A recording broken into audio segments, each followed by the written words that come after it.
함께 봉독한 말씀을 통해서 하나님께서 저와 여러분에게 은혜 주시기 원합니다. 얼마 전에 신문 기사와 뉴스를 통해서 또 농촌진흥청이나 한국양봉협회를 통해서 전해진 소식에 의하면 한국에서 꿀벌이 상당히 많은 숫자가 사라졌다라는 소식이 들려왔습니다. 대체적으로 조사에 의하면 한 77억 마리 정도의 꿀벌이 사라졌다고 합니다. 4천 개에 넘는 농가가 38만에서 39만 개가 넘는 벌통이 그 벌통에 벌이 사라졌답니다. 벌통 하나에 보통 15,000마리에서 2만 마리의 꿀벌이 있는데요. 왜 갑자기 설교를 하면서 이 꿀벌 얘기를 하느냐. 아마 그 기사를 읽으신 분들은 알버트 아인슈타인의 한 말을 읽으셨을 것입니다. 꿀벌이 사라지게 되면 4년 내에 인류가 멸망한다, 그런 말을 했습니다. 아니 무슨 꿀벌하고 인류의 멸망이 무슨 상관이 있는가. 세계 식량관 FDA의 그러한 발표에 의하면 세계의 100대 농작물 중에 71%가 꿀벌이 꽃가를 옮겨서 수분을 통해서 열매를 맺게 된답니다. 그렇기 때문에 이것은 엄청난 사건이라는 것입니다. 현재 농가에 밝혀진 피해만 1,000억이 되는데 그것은 단순히 농부들의 피해에서만 그치는 것이 아니라 당장 과일이나 채소나 또 우리가 먹는 이러한 모든 식량에도 문제가 온다는 것을 말하고 있는 것입니다. 성경에 나온 대로 아마 정말 꿀이라고 하는 것이 굉장히 귀한 그런 시간이 올지도 모릅니다. 왜 이렇게 갑자기 원인을 정확히 알 수 없게 꿀벌들이 대량으로 사라졌는가?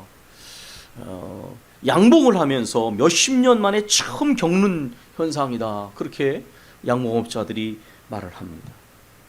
이때까지 대체적으로 원인을 추정하는 것은 아마 이상기후로 인해서 또 말벌의 피해로 인해서 또는 꿀벌 응애라고 하는 기생충과 연관이 있지 않느냐 그렇게 말을 합니다. 그런데 사실은 이제 이러한 모든 것들이 분리되어진 것이 아니라 서로 연결되어져 있는데 온난화로 인해서 꿀벌들의 면역력이 약해져서 그로 인해서 그들이 이 집을 나갔다가 날씨가 예를 들면 갑자기 차가워지든다 이 변화가 있을 때에 그들이 집으로 돌아오지 못하고 대량으로 죽임을 당하게 된다는 것입니다. 또 이 꿀벌 응애라고 하는 이 기생충을 이 온난화로 인해서 미리 방역을 하기 전에 이 꿀벌 응애가 기승을 부려서 또한 죽임을 당하지 않느냐, 그런 이야기들이 있습니다. 말씀을 드린 것처럼 꿀값이 올라가고 과일과 채소의 생산이 문제가 되며 그런 것들은 곧 우리 생활의 물가가 상승하게 되는 피부에 다가오는 결과를 가져오게 될 것입니다. 그러나 말씀드린 것처럼 만약에 세계 식량기구의 발표대로 100대 작물 중에 이제 71%가 이렇게 꿀벌의 수분 작용을 통해서 만약에 생산을 하게 된다면 이 결과물을 가져오게 된다면 꿀벌이 없다면 세계 100대 농작물의 생산량이 현재 수준에서 29%로 떨어질 수도 있다. 이런 암울한 보고들이 있습니다. 여러분, 그 작은 꿀벌, 저도 어렸을 때 시골에서 자라면서 그 꿀벌을 잡아서 꿀을 이렇게 먹었던 기억이 납니다. 그런데 이 꿀벌이, 그 작은 꿀벌이 이렇게 인간의 삶에 엄청난 영향을 가져온다는 것을 일반인들이 과연 상상이나 했겠습니까? 그런데 사실 하나님의 지으신 세계는 태초부터 그렇게 연결되어져 있습니다. 여러분, 창세기를 읽어보십시오. 하나님께서 주먹구구식으로 천지를 지으지 않으셨어요. 하나님께서는 모든 우주 환경과 이 생태계를 지으실 때에 먼저 생명체가 거주할 수 있는 공간을 먼저 환경을 조성하셨다는 것입니다. 그리고 나서 동물과 식물과 인간을 지으셨기 때문에 환경세계는 생태계는 말처럼 생명 공동체입니다. 그것은 생명의 순환을 가져오는 긴밀한 관계적인 공동체로 이미 하나님께서 지으신 것입니다. 하나님께서는 그 세계를 지으신 다음에 이렇게 말씀하셨습니다. 하나님이 보시기에 좋았더라. 그리고 그 모든 것들이 생명의 조화를 이루고 있는 장면을 보시면서 하나님께서 보시기에 심히 좋았더라, 그렇게 말씀하셨습니다. 그런데 하나님께서는 마지막에 인간을 지으신 다음에 인간을 디아코노스, 청지기로 세우셨습니다. 환경의 파괴가 있고 나서 신학에서 가장 논쟁거리가 된 것이 라틴어로 도미니움 테레입니다. 이것은 땅의 지배인데, 땅을 정복하라라는 이 표현을 라틴어로 도미니움 테레, 땅의 지배, 이렇게 말을 합니다. 거기에 나온 라틴어 이 속격은 주격의 속격이라고 합니다. 목적격 속격, 땅을 지배하는 것이죠. 땅을 지배하는. 그런데 이 단어는 원래 굉장히 폭력적인 성격을 가지고 있는 단어이지만 성경의 단어가 사용되면 항상 그 단어가 그냥 사용되지 않고 세례를 받게 됩니다. 오늘 오후에도 우리가 그런 것을 이제 보시게 될 텐데, 이 땅의 지배는 엄밀히 말하면 지배가 아니라 청지기로서의 관리자입니다. 하나님께서는 인간을 관리자로 세우셨습니다. 주인이 아니라 청지기로 지으신 것이죠.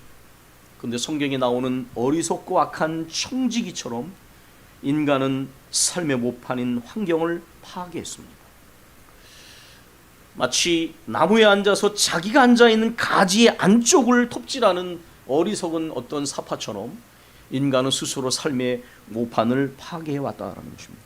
이 환경 문제는 인간의 무지함과 죄성을 가장 생생하게 보여주는 그러한 측면 중에 하나입니다.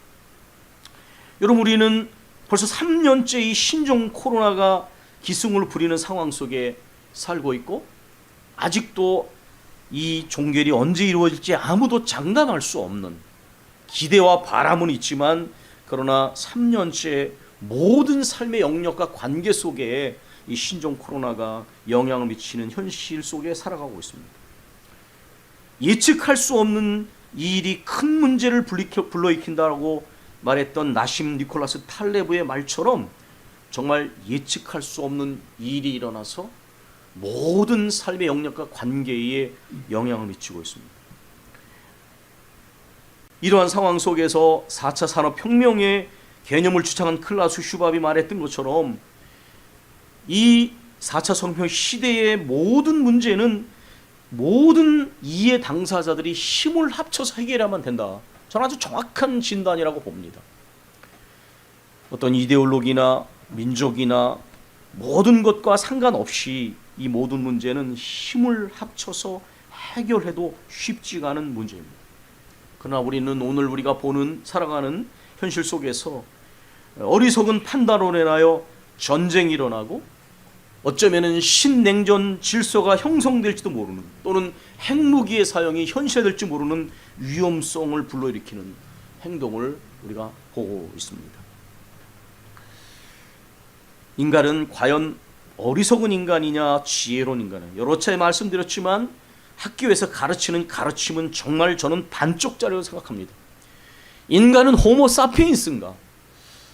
그것은 경험적으로도 맞지 않습니다. 인간은 철저하게 호모 모루스 호모 스툴투스, 어리석은 인간이. 왜냐하면 여러분 개인적으로도 보십시오. 우리는 뭐가 옳은지, 나에게 어떤 것이 유익이 되는지 사실 어렴풋이라도 느끼고 있습니다. 근데 우리는 자기를 자해하는 쪽으로 갑니다. 그렇게 가면 분명히 그것이 나에게 해로운 결과를 가져올 것을 전혀 모르는 건 아닙니다. 그런데도 그렇기로 가는 것이죠. 그 다음에 실패의 쓴맛을 보면 잠깐 후회를 합니다. 그러나 달라지는 것은 아무것도 없습니다. 왜냐하면 여전히 옛날로 돌아가기 때문입니다. 과연 인간이 판단과 결정에 있어서 전혀 오류를 범하지 않은 지혜로운 인간이냐? 그건 경험적으로 맞지 않습니다. 개인적으로도 맞지 않고 인류의 역사를 봐도 맞지 않습니다. 말씀드렸지 않습니까? 이런 환경의 문제와 전염병의 문제와 모든 이런 전쟁과 폭력의 문제를 보면 인간은 결코 전능한 의미에서 지혜로운 인간이라고 절대로 말할 수가 없어요. 인간은 오히려 어리석은 인간입니다. 계몽주의 이래로 인간은 이성의 발로 서려고 했습니다. 계몽주의가 발행을 할 때 특별히 계몽의 완성자인 칸트는 계몽이란 무엇인가라는 논문에서 이렇게 말했습니다. 이성의 자기 발로 서는 것이다. 그 말이 그 다른 측면에는 교회의 권위로부터 독립해서 인간 이성이 자율성을 가지고 스스로 서는 것입니다. 물론 거기에는 교회가 보여주던 어떤 일탈이나 교회의 문제점을 비판하는 의식이 들어있는 것이죠. 그러나 그것이 지나쳐 언제나 그렇듯 과도하게 나간 결과 인간은 계시 독단성을 비판하면서 하나님을 부정하고 이성 독단성에 빠졌습니다. 그래서 이 4차 산업혁명 시대에 인간이 이성으로 발전시켜온 세상, 과학과 기술이 첨단을 달려가는 이 시대에 우리는 어떻게 우리 세계가 파괴되고 있고 병들고 있는지를 우리 보고 있습니다. 과연 계시 독단주를 비판한 인간 이성은 그 독단성의 오만으로부터 어떤 결과를 가져왔는지를 잘 살펴야 합니다. 우리가 학교에서 학생들에게 인간의 본성과 관련해서 성선설과 성악설이라는 것을 가르칩니다. 물론 또 그 중간 상태도 있습니다. 백지와 같이. 여러분 어떻습니까? 인간의 본성은 과연 선합니까? 악합니까? 인간의 본성을 선하다고 말하는 사람들은 인간이 악함을 드러내는 것은 환경의 영향이라고 말합니다. 그러나 그것은 충분한 대답이 아닙니다. 왜 동일한 환경에서 악한 사람과 선한 사람이 나옵니까? 그리고 만약에 인간이 환경의 지배를 받는다면 본능에 따른 동물하고 인간의 차이는 무엇입니까? 인간은 이성을 가지고 자유를 가지고 판단하고 결정을 내릴 수 있는 힘이 있지 않습니까? 그런데 분명히 그 악함의 문제를 이렇게 환경의 탓으로 돌리는 것은 정직해 보이지 않습니다. 성선설을 말하는 사람들은, 성악설을 말하는 사람들은 인간이 악하기 때문에 강제성이 필요하다는 것을 인정합니다. 그래서 유가에서 이단자로 불려지는 순자나 법가의 창시자인 한비자는 이제 법가 사상을 주장했습니다. 강제성이 필요하다는 거예요. 그런데 여러분, 우리는 이 두 가지가 충분히 만족스럽지 않습니다. 왜냐하면 분명히 인간 안에는 선함의 측면이 있는 것이 사실이에요. 그러나 이 세상에는 부인할 수 없는 악의 현실이 있습니다. 여러분 내면을 들여다보십시오. 얼마나 허망한 생각들과 악한 생각들이 우리 안에 떠도는 거예요. 아까 말씀드린 우리가 살아온 역사와 오늘 현실 속에서 여러분 결코 인간이 선하다고만 말할 수 있습니까? 그것은 그러한 바람이 있는지는 모르지만 이 폭력성과 이 이기심과 이 무지를 생각하면 에벨링이라는 신학자가 말한 것처럼 분명히 부인할 수 없는 악의 현실이 있는 것입니다. 개인 안에도 공동체 안에도 역사 안에도 분명히 악의 현실이 존재하는 거예요. 그럼 우리는 어떻게 말해야 할까요? 우리 기독교는 성선설과 성악설을 넘어섭니다. 왜 그러느냐? 성경이 말하는 인간에 있는 가르침 속에는 이 모든 것들이 함께 들어있다는 것입니다. 하나님께서는 인간을 지으실 때 하나님의 형상을 따라서 지으셨습니다. 원래 인간이 지음을 받았을 때는 분명히 선하신 하나님 안에서 선하게 창조되어진 것이 맞습니다. 그러나 여러분 여기에 이 선함을 인간의 윤리적인 도덕적인 선함으로 이해해서는 안 됩니다. 그것은 피상적인 것입니다. 왜 그러느냐? 창조주 하나님이 인간을 지으셨다고 하는 것은 인간의 선함은 철저하게 하나님과의 관계 속에서 유지될 수 있는 것입니다. 인간의 암도 인간의 상상력도 하나님을 떠나게 되면 불완전하게 되고 악하게 됩니다. 여러분 아시죠? 이 선악과를 보니 먹음직도 하고 보암직도 하고 지혜롭기를 먹은 탐스럽기도 하고 그랬지만은 그것은 인간의 상상력의 불안정성과 오만 또는 이 착각을 의미하는 것입니다. 인간에게 주어진 암도 상상력도 자유의지도 하나님과의 관계 안에 있을 때에 제자리를 찾게 됩니다. 제대로 된 삶이 가능하고 건강한 상상력이 가능하고 주어진 자유의지를 건강하게 사용할 수 있는 것입니다. 우리는 최초 인간 안에서 이것에 문제가 생겼다는 것을 압니다. 하나님이 주신 말씀과 그 자유의지가 하나님과의 관계가 파괴되어질 때, 그 말씀에 불순종했을 때에 결국 인간이 타락하게 됩니다. 인간은 선악의 지음을 받았으나 타락했다는 것입니다. 여러분, 우리가 이 죄라고 하는 기독교 교리를 한번 생각해 보십시오. 성서의 가르침. 저는 어렸을 때 이 가르침이 굉장히 싫었습니다. 언젠가 고백을 했죠. 제게 주위에는 착하고 선한 사람들도 있는데 왜 기독교는 자꾸만 인간을 악하다고 말을 하는가. 그러나 흔히 자라면서 사람의 속마음을 들여다볼 수 있었을 때, 그리고 아까 말씀드린 것처럼 우리 공동체의 현재적 현실을 전체 들여다보고 역사를 보았을 때 인간은 분명히 악한 죄인이라는 것을 부인할 수가 없었습니다. 근데 여러분, 이 죄라는 개념도 아까 말씀드린 것처럼 단순히 윤리적인 의미에서 해석해서는 안 됩니다. 하말티아라고 하는 이 단어는 관역을 빗나갔다라는 의미입니다. 그것은 바로 관계적 개념인 것입니다. 죄는 하나님과의 관계가 파괴되어질 때 생겨납니다. 하나님의 뜻에서 빗나가게 될 때 인간은 죄에 떨어집니다. 태초부터 하나님과의 관계 속에서 피조물 된 인간 존재가 암도 상상력도 자유지의 사용도 온전해졌다면 이 죄의 문제도 하나님과의 관계가 단절되어짐으로 문제가 생겨나는 것입니다. 본래적 자아를 상실했다라고 하는 말의 의미는 하나님과의 관계가 파괴된 인간의 현주소를 말합니다.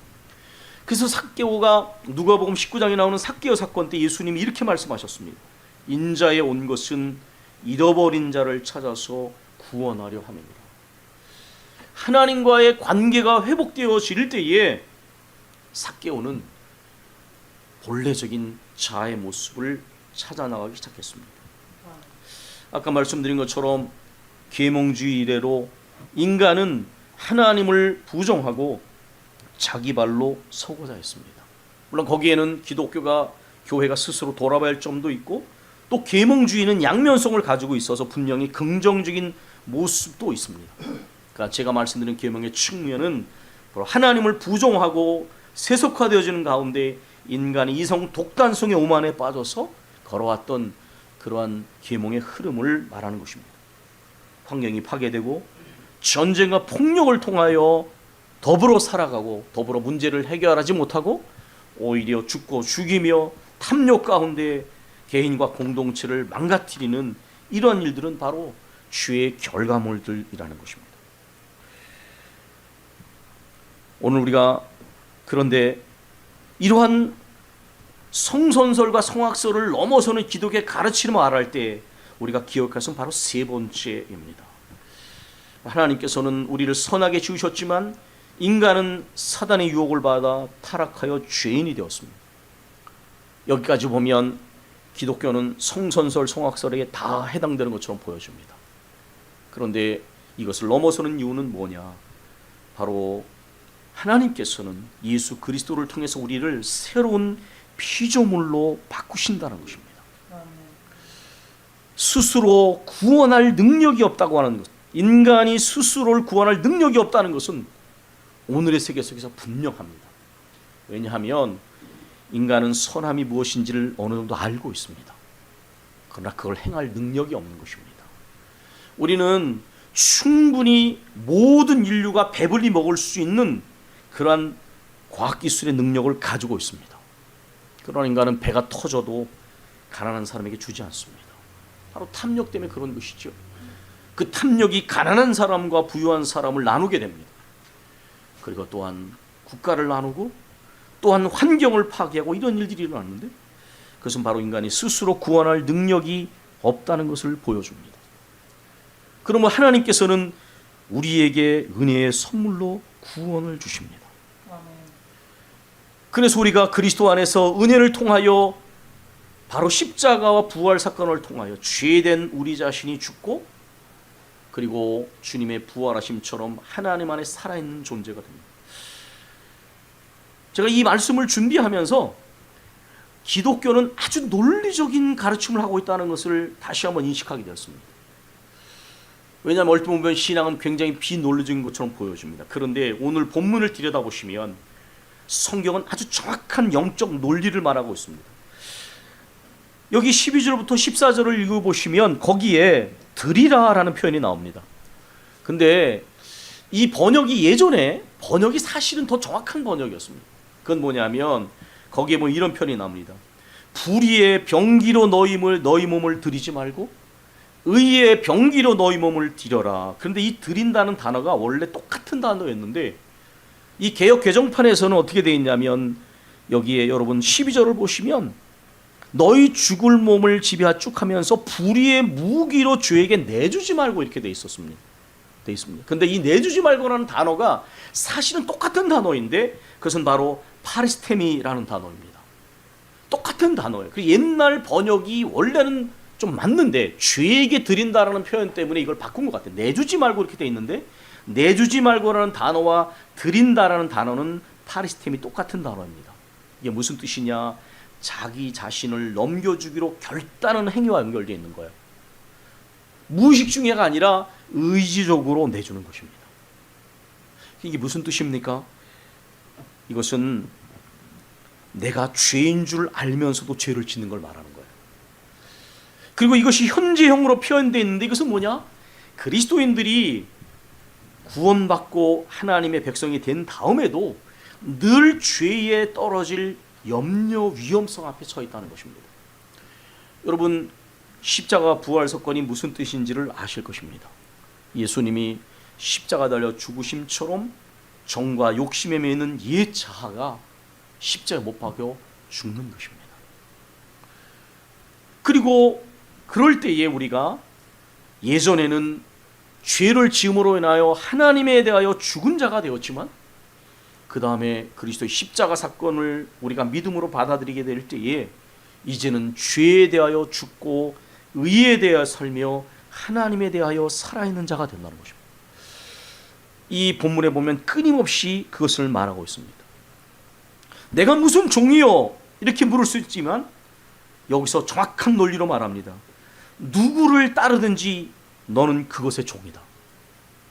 내가 죄를 짓는다면 너는 죄의 종이 되는 것이고 내가 하나님의 말씀을 따라 살아가면 너는 하나님의 종이 되는 것이다. 이렇게 말하고 있습니다. 중간지대는 없다라는 것입니다. 아까 말씀드린 것처럼 그리스도께서 우리에게 주신 구원 이후에 우리는 말씀과 성령의 능력 앞에서 능력으로 끊임없이 지어져 가게 됩니다. 그런데 이러한 과정 속에서 우리가 하나님 앞에서 이 죄에 떨어질 위험성이 있다는 거예요. 하나님 앞에서 우리 자신을 하나님께 드려 거룩함을 이루는 성화의 과정을 밟지 않으면 반대로 죄에 떨어질 죄인 줄 알면서도 우리가 죄 앞에 지게 되는 종이 되어지는 위험성이 늘 존재한다는 것입니다. 그러나 여기에 그리스도께서 하나님께 자신을 드렸다고 할 때에 이것은 이제 부정형 과거 형태로 되어 있는데 그 말이 뭐냐면 단번에 드리심을 말하는 것입니다. 예수 그리스도께서 당신을 십자가 위에 내어주심으로 인하여 우리의 구원이 이루어졌다는 것입니다. 그러므로 너희는 이제부터 너희 자신이 죄에 대하여 죽은 자이고 하나님에 대하여 산 자로 여길지어다 라고 그렇게 말씀하고 있습니다. 저 요즘에 이렇게 교우들을 위해서 기도하는 가운데 하나님께서 우리에게 영적 위험성을 끊임없이 지적하고 계십니다. 그것은 뭐냐? 하나님을 만나고 나서 병드는 사람들의 모습입니다. 하나님의 뜻이 우리에게 명확하게 보여졌는데 내 안에서 하나님이 기뻐하지 않는 모습과 관계를 끊지 못하는 거예요. 그럼 어떻게 되느냐? 병들게 됩니다. 하나님을 만나고 병들 수 있다는 사실을 여러분 진지하게 생각하셔야 됩니다. 여기에 파리스템이라는 단어처럼 하나님의 뜻이 아닌 것을 알면서 하나님의 뜻이 아닌 걸 알면서 끊임없이 고의적으로 내가 죄를 짓게 되면 내가 죄에 매여서 병들게 돼요. 하나님과 가까이 나가는 관계에 방해가 되는 어떤 관계를 끊지 못하면 그것이 나를 병들게 만듭니다. 이걸 주의하셔야 된다. 하나님을 만나서도 병들 수 있다는 사실이 얼마나 큰 위험인가를 잘 생각하셔야 됩니다. 우리가 하나님의 뜻을 알고 순종하기를 기뻐하고 복잡한 생각이 아니라 단순한 마음으로 그저 주님의 뜻이면 그냥 어린애처럼 순종하게 되면 순종은 기쁨이 되어집니다. 그리고 그 끝은 우리에게 주시는 영생의 기쁨이 우리를 기다리고 있습니다. 그런데 우리가 하나님의 뜻이 아닌 줄을 알면서 내가 고의적으로 죄를 짓고 또한 나를 하나님께 나가는 관계를 끊지 못하면 어느 순간에는 겉은 경건해 보이는데 속이 병들게 돼요. 저는 루이스를 읽으면서도 이것을 굉장히 심각하게 봤어요. 왜냐하면 많은 성도들이 이 병듦이 생겨나더라고요. 새벽 기도를 빠짐이 없어도 아무리 주일 예배를 드려도 영적으로 병들게 돼요. 왜 그러느냐? 순종하지 않기 때문에. 내 자신이 하나님께 드려져서 의의 병기로 되어야 될 사람이 죄인 줄 알면서도 순종하지 못하니까 어느 순간에 점점점 병들게 되는 거예요. 여러분, 이 위험성을 아셔야 됩니다. 그래서 우리는 하나님께서 우리에게 우리를 죄로부터 구원해 내셔서 새로운 피조물로 삼으시고 우리를 거룩하게 지어져가는 성화의 삶으로 이끄실 때에 우리는 순종하는 사람이 되어야 됩니다. 그렇지 않게 되면 우리가 나 스스로 때문에 어떤 관계 때문에 병들어서 나중에는 회복이 어려워지는 거예요. 주의 성령께서 끊임없이 우리에게 이것을 경고하고 계신 이유가 있는 겁니다. 저는 목회하면서 그걸 발견했어요. 새벽 기도를 빠짐없이 나오는데 사흘만 지나면 은혜를 다 털어먹는 사람들, 왜 그런가? 남편에게 문제가 있고 친한 친구에게 문제가 있고 자기 자신이 끊어버리지 못하는 게 문제가 있는 거예요. 우리가 하나님 앞에서 이제는 이런 부분을 바로 결단을 해야 됩니다. 우리는 하나님께 의의 병기로 들어져서 거룩하게 지어지는 성화를 이루라고 말씀하시는 주님의 음성에 귀를 기울여야 합니다. 그렇게 될 때 우리가 새로운 피조물로서 지어져서 진실로 우리의 구원을 완성하게 되고 영생을 누리게 될 것이고 주님의 은혜의 선물을 다른 사람에게 증거하는 사람이 될 것입니다. 그러나 우리가 만약에 하나님의 기뻐하지 않는 뜻을 알면서도 이렇게 불의의 병기가 되어 죄에게 우리 자신을 내어주면 우리는 겉으로는 멀쩡하나 병든 그리스도인이 될 수밖에 없는 것입니다. 여러분, 특별히 성령께서 여러 차례 우리 교회와 성도들에게 말씀하신 이 소리의 의미를 깊이 되새기셔야 합니다. 나는 순종하기를 기뻐하는 사람인가? 그리스도 안에서 말씀과 성령으로 끊임없이 지어져가고 있는가? 아니면 주님의 뜻인 줄을 알면서도 순종을 유보하고 때로는 우리 자신을 불의의 병기로 들이게 되면 주님을 만나고 병들 수 있다는 것을 우리는 기억하고요. 우리 모두가 주님 안에서 순종함으로 의의 병기가 되고 거룩하게 지어져서 주님의 뜻을 이루는 우리 모두가 되기를 소원합니다. 기도하겠습니다.